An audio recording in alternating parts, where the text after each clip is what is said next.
Oman வளைகுடாவுல பதற்றம் அதிகமாகியிருக்கு. America ஏன் Iran கப்பல பிடிச்சது? வாங்க விரிவா பார்க்கலாம். அமெரிக்க கடற்படை ஒரு பெரிய ஈரான் சரக்கு கப்பலை சிறைப்பிடிச்சிருக்கு.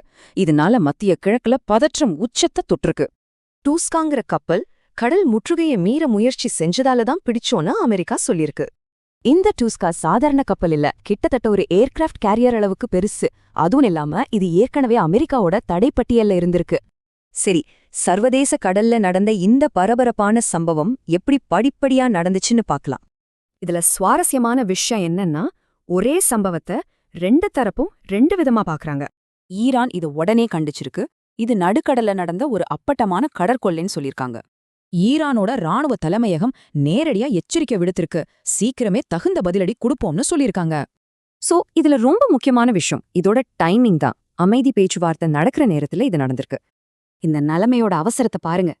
தற்காலிக போர் நிறுத்த முடிய இன்னும் 2 நாள் தான் இருக்கு.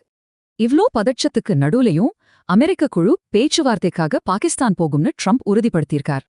ஆனா இந்த பேச்சுவார்த்தைக்கு ஈரான் வருமான்னு இன்னும் தெரியல.